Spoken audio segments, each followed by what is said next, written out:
All right, today we're using one of the most useful reward systems, which is a treat and train. I'm a huge fan of this.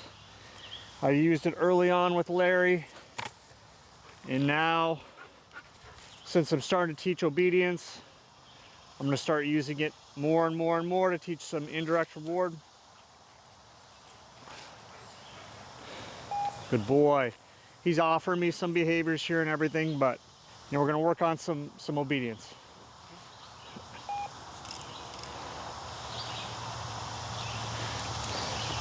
Plots.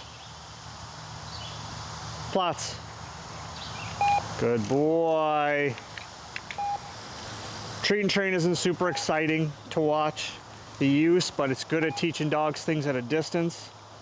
It's a lot easier for me to, he's gonna learn so many things from this. Hey, I do this at a distance, I get rewarded, it keeps the dog off of me, makes the dog work away from the reward. It just does a lot.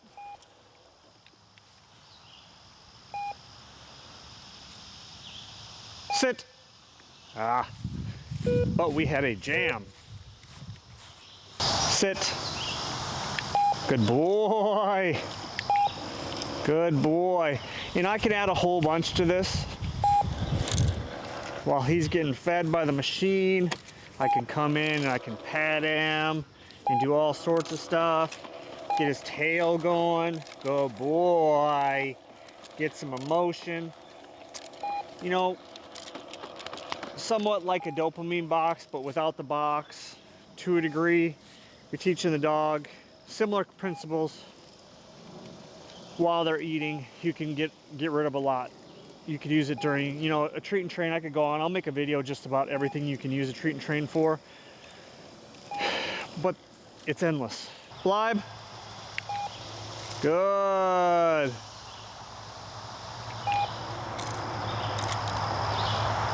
Sit. Sit.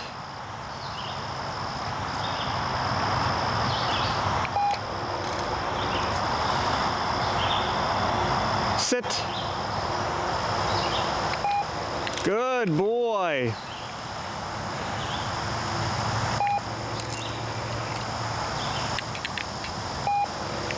The nice thing about a treat and train is your timing can be really good, just like a clicker. You see Larry's actually gonna hold this sit while he eats, which is a great thing too. Some people get caught up with the speed. I'm not worried about the speed at which he sits, that will build. This is only my second session doing this. He stood, so I quit the treat and train. Man, it keeps jamming. Plots, good.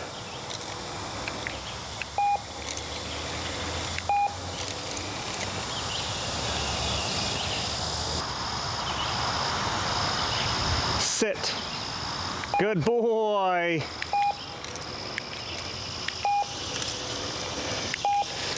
Treat and train is amazing. It's boring to watch somebody train with a treat and train. Like, this video is not, it's not super exciting. It's not flashy. I'm just teaching the dog to do behaviors, teaching the dog to do behaviors at a distance, and so forth and so forth. Plots. Good boy.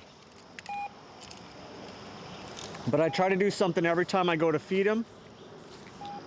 I wanted to work for his food and understand that component, so this is just going to teach the distance and all those things.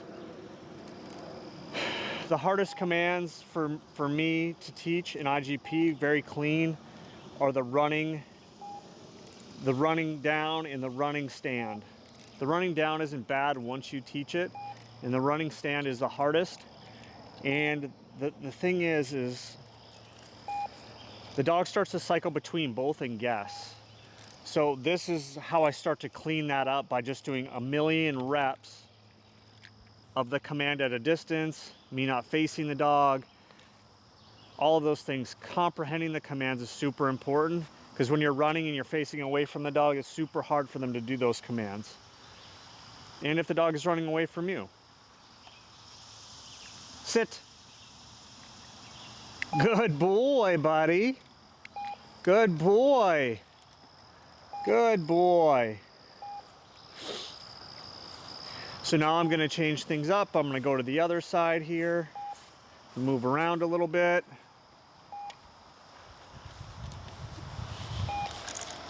So I can be behind him. You always want to change things up. And then the next step for me would be to do it while I'm moving. So I'm gonna turn this guy off. Plots.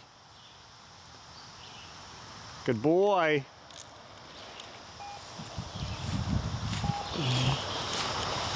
And he moves to face me, so I'm gonna adjust again. Sit. Sit.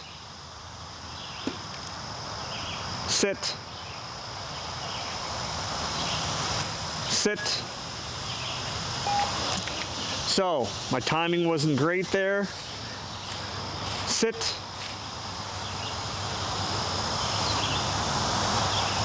Sit. Sit. Sit. Sit. Sit.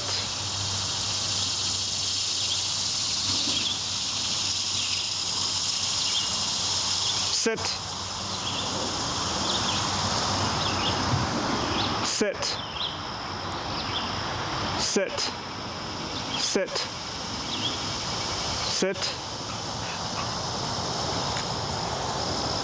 So this is a great thing about the treat and train. So he's not trying to focus on me, and maybe my reward timing was off there. I tried to catch him before he got into his DOWN or the down. But he's getting tired. So now he's cycling like he did in the position box. So the beautiful thing about this is I'm negatively punishing him by not giving him food. So you can guess all you want and it's never going to be rewarding. So this is the most important component of a treat and train. The food is right in front of the dog. And if the dog isn't doing the right thing, he's not going to get the food. And if he leaves the food too much, I'm going to take all of it away. Sit. Sit. Sit. Good boy. And a lot of people would get frustrated there because I told the dog to sit a whole bunch of times. He didn't. He ran to the cameraman, yada, yada, yada. He did all of the things that he's not supposed to do. But as the dog tires, I'm going to reward them more for making the correct decision. I want to build stamina in that brain so they can think longer and they know, hey, I'm going to get a bigger reward as I continue to think and do the correct thing. Because it's all about doing the thing. I want them to do a thing and I want them to learn the thing and be very proficient at it. And that takes strength, that takes work from your brain.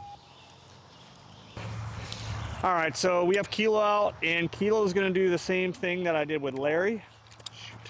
And I accidentally rewarded him, which is fine. Come on. So I recently, if you see the other video, started to change Kilo's commands from English to German for a multitude of reasons. We're probably a month in, maybe. So it's going really well. I'm still battling the same problems I had with him with the English commands, and that's with the sit and the stand in motion. You're going to probably hear me talk about that a lot. So it's proven science that it takes 3,000 to 4,000 commands with no pressure to teach a dog how to do something 100%. Now, if you want him to understand the verbal command 100%, that may take longer because people are subconsciously doing cues. They're doing cues to help the dog. So, free. So I'm gonna get him over there. Plots. Oh man, this thing. Killing me.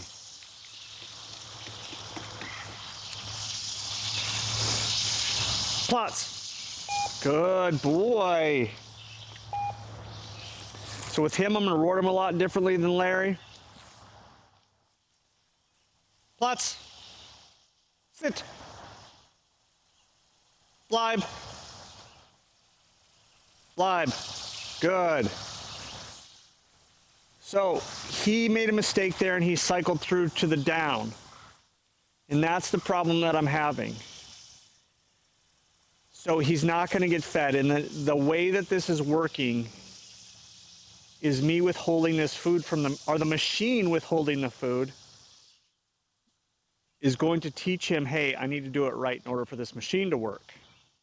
So that's what I need to settle into his head. Sit. Good boy. And it's more complex than when I did it with Larry. So when I did it with Larry, there wasn't a whole bunch of stuff going on. Now I'm going to cycle through 2 or 3 commands to make his brain work harder because he's going to get tired faster when I do that. Because Kilo seems to do really well right away, and as things go on, he seems to get more confused, conflicted, lazy, comprehension goes down the drain, all of those things.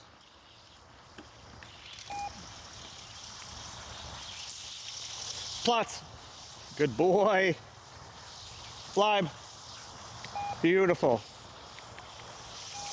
Beautiful. So he needs to understand that down means to down, stand means to stand, and all of those things. Because when I'm running and doing it while I'm running, it's a very, very different picture to the dog. It's very hard for the dog to comprehend. So I'm really not giving him any type of cue or help or anything like that. And you'll see here, he doesn't cycle through behaviors right here. He's waiting for the command or waiting for the machine to give him food because he still has hope the machine's going to come on. He's waiting for me to give the command. Plots. So I face away, give the command, and he does the incorrect command. Plots. Does the incorrect command again. Plots. Now, since he did 2 incorrect commands, I'm going to reward him very small for finally doing it right. But there is no handler help here at all. My voice is projecting into the wood line, which makes it very hard. But he has to understand these components. Plots. And now that he did it right, he's going to get a much better reward system. And he's going to learn, hey, if Dad has to help me, the reward is very minimal. If I try harder, think harder, do harder, I'm going to get a whole bunch of reward. That's my thought process and my theory. Everybody else is different. There's 1,000 ways to do it. And then he's going to get rewarded differently upon the speed that he does it. All of those things are going to become a game as I tighten it up more and more and more. Sit. Oh man, this thing's killing me. This thing's killing me. I didn't even touch it. Your thumb can barely brush over this deal, and it doesn't even have to touch it. Sometimes it baffles me how this thing works. But that's the problem. Quality's not amazing, so you're gonna get what you get. Sit. So my theory too is one bad reward is one of the worst things that you can do. And if you think about it like this, if you feed the dog from the kitchen table one time, you're rewarding that dog for begging. That dog can do that for an entire lifetime off just one time. So if you reward your dog poorly, or your timing is bad with your reward and your dog's brain is thinking it's for something else, you've royally made a huge mistake. Plots. Plots. Good boy. So now I'm not going to give him any food for that. There's a verbal good, you're correct. Fly. Good. So I transition to something else and he's going to get dispensed a whole bunch of food. I give him the verbal, you did the right thing. And the machine's giving him a verbal by making the tone that says food's coming.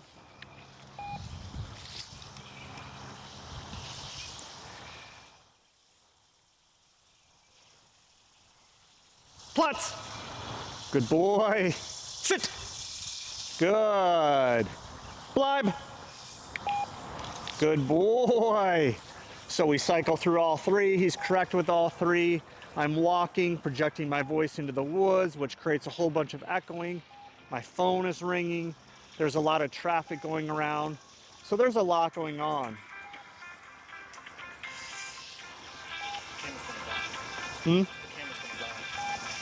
Turn it off.